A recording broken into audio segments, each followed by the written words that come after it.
धान का कटोरा कहे जाने वाले छत्तीसगढ़ की बात करें, जहां पर धान और किसान हमेशा राजनीति की धुरी पर रहे हैं और इसी मुद्दे पर चुनाव लड़े जाते हैं, सरकार बनाई जाती है और उसके बाद सरकार बनने के बाद इन्हीं मुद्दों पर सरकार को चलाने की और गिराने की कोशिशें भी होती हैं और ये हो भी रहा है। महज 3 दिन पहले दोबारा सरकार बनाने वाली बीजेपी पर कांग्रेस ने पहला हमला किसान और धान खरीदी को लेकर ही बोला है। इस रिपोर्ट में समझिए।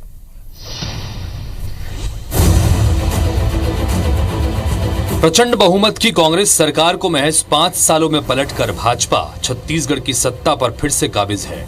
भाजपा की सत्ता वापसी में बड़ी भूमिका उसके घोषणा पत्र के वादों ने भी निभाई, जिसमें खासकर किसान बाहुल राज्य में अन्नदाताओं से 3100 रुपए की दर से प्रति एकड़ 21 क्विंटल धान खरीदने के वादे ने भाजपा को उसकी खोई जमीन वापस दिलाने में बड़ी भूमिका निभाई। अब जब भाजपा की सरकार बन चुकी है तो प्रदेश के किसान 3100 रुपए प्रति क्विंटल की दर से धान बेचने का इंतजार कर रहे हैं। इंतजार इसलिए क्योंकि सरकार बनने के बाद मुख्यमंत्री विष्णुदेव साय ने अपनी पहली कैबिनेट में 18 लाख गरीब परिवारों को प्रधानमंत्री आवास देने की घोषणा तो की, लेकिन धान खरीदी के वादे पर चर्चा नहीं हुई। इससे प्रदेश के उन किसानों को फिलहाल मायूसी हाथ लगी है जो एक मुश्त 3100 रुपए प्रति क्विंटल की दर से धान बेचकर अच्छी खासी रकम पाने की उम्मीद कर रहे थे।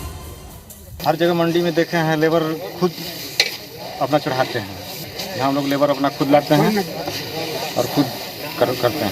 तो 3100 में भरोसा है दी इसे कि हम अब पहले बेचदार थे भाई, तो सरकार के ऊपर पूरा भरोसा है, सब किसान का भरोसा है, तब तो पहले बेचा थे धान भाई। जो धान हम लोग बेचे हैं वो पुरानी रेट मतलब 2203 रुपए के हिसाब से ही बेचा गया है। नवा रेट में नहीं दे थे, पुराने रेट में दे थे धान खरीदी था। मन उम्मीद की नवा रेट में धान खरीदी गई।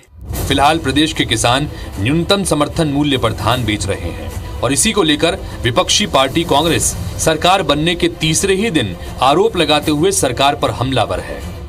भारतीय जनता पार्टी ने बहुत सारे लोक लुभावन वादे किए थे। किसानों का 21 क्विंटल धान खरीदा जाएगा, 3100 के भाव में खरीदा जाएगा।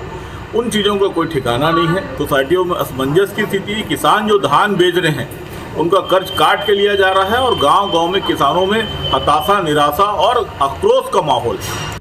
कांग्रेस के आरोपों पर भाजपा नेता पलटवार करते हुए कहते हैं कि कांग्रेस सरकार ने 4 टुकड़ों में किसानों को धान की कीमत दी, लेकिन भाजपा एक मुश्त किसानों को पैसे देगी और घोषणा पत्र का हर वादा पूरा होगा। कांग्रेस ने किसानों का धान खरीद लिया, 4 किस्तों में पैसा दिया। भाजपा एक मुश्त में पैसे देगी और मोदी की गारंटी में जो घोषणा हुई है उन्नत किसान बनाने की, वो बहुत जल्दी पूरी होगी। कोई चिंता ना करें और कांग्रेस अब अपने घर की चिंता करें। किसान भाइयों की चिंता भाजपा ने पहले भी की थी और आज भी करेगी। धान और किसान छत्तीसगढ़ की सियासत के केंद्र में रहते हैं। ऐसे में धान की कीमत कांग्रेस और भाजपा दोनों के मैनिफेस्टो में लुभावने वादों के साथ शामिल थी। अब प्रदेश में बीजेपी सरकार बनने के बाद उस वादे को पूरा करने की चुनौती भाजपा के सामने है, तो फिलहाल धान बेच रहे किसान भी सरकार की ओर उम्मीदों से देख रहे हैं।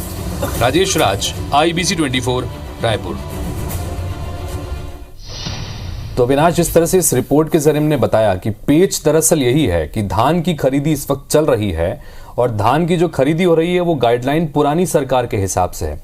अब कई सारे किसानों ने अपने धान को इसलिए रोक के रखा है कि नई गाइडलाइन आएगी नई सरकार की, चूंकि जो पूरा तरह से जो प्रति एकड़ 21 क्विंटल के हिसाब से खरीदी होगी, अभी प्रति एकड़ 20 क्विंटल के हिसाब से खरीदी हो रही है।